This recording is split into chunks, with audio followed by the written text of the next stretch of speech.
This is stage 11 of the Greenbelt Relay, the last stage on Saturday. This is a picture from one of our recent starts. We start in the village of Toot Hill. The first mile or so is all on roads. We just follow a road. It does a couple of lefts and rights as it comes out of Toot Hill, but otherwise it's straight. Now at 0.85 miles we turn right at this road junction. We slightly messed this up in the car, but we are turning right up that way. And that is signposted towards Greenstead. Now we run along here for a few hundred yards and we need to find a farm on our left. At 1¼ miles there's a farm, and just after that there's a fairly well hidden gate onto the Essex Way. This is the farm on the left that you can see here, and the Essex Way is immediately after it here. So now you're on the Essex Way, you run straight along there really to Greenstead Church at 1.8 miles. So the end of the Essex Way looks like this. You turn right onto a track, you run past a couple of houses, then you run past Greenstead Church, which you just saw on the left there. And then you turn left towards the church, and the Essex Way is on this footpath just off to the right here. So now you're back onto a footpath. That then takes you into Chipping Ongar.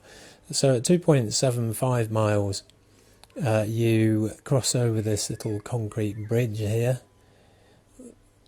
which is what you can see here. That takes you up this little lane and that suspiciously parked car with Sainsbury's on your right there.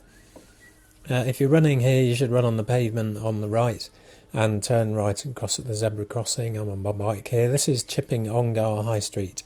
So what we need to find here is Castle Street at 3 miles on the left. Now you need to be careful here because there are a couple of footpath signposts before then. But stay on the high street until you reach Castle Street. This is Castle Street here. You turn left. You run up to the end of Castle Street and there's a stile directly in front of you which leads you onto the course. Now you run along there. There's a slight jink here, left and right, but you can't really go wrong there. And then where you can go wrong is that at 3.4 miles and then 3.6 miles we do two rights and lefts. So the first one is here. We turn right. There's a playground on your left there. We're basically running around the outside of the playground, so we turn left there. And my camera went a bit wonky here, there, which is a bit annoying because at this point here we then turn right again. Luckily I fixed it here, so we turn right into this straight path along a field with houses on the horizon. Now at 3.7 miles we follow the St Peter's Way, bearing slightly right, and we're heading down towards a footbridge, which is what you can see here. So we cross over that footbridge. It's signposted the St Peter Way. We carry on directly straight on after the footbridge, and then at 4 miles that leads us to a narrow footpath and then some stairs which we climb to go behind some houses. This is the narrow footpath, this is the stairs. You turn immediately left onto the grass at the top of the stairs, and then you join the small residential road on the pavement.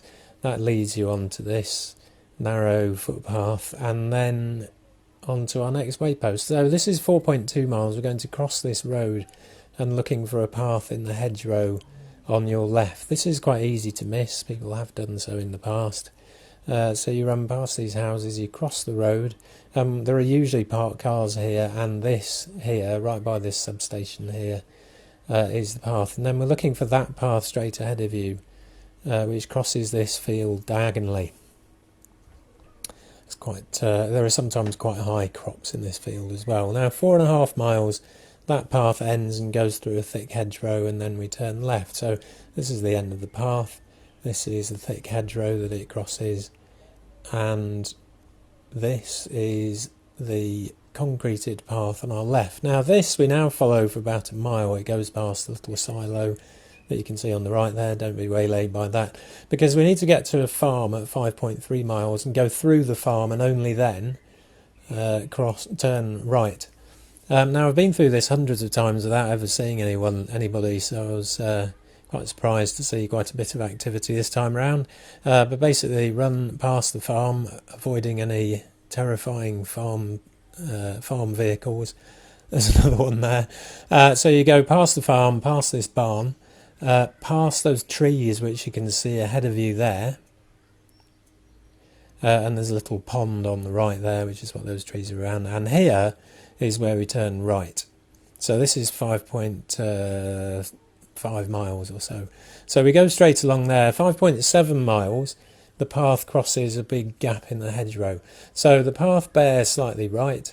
There are these trees that you can see. This is after some just open field. So when you get to the trees that you can see here, there's the hedgerow that I was talking about.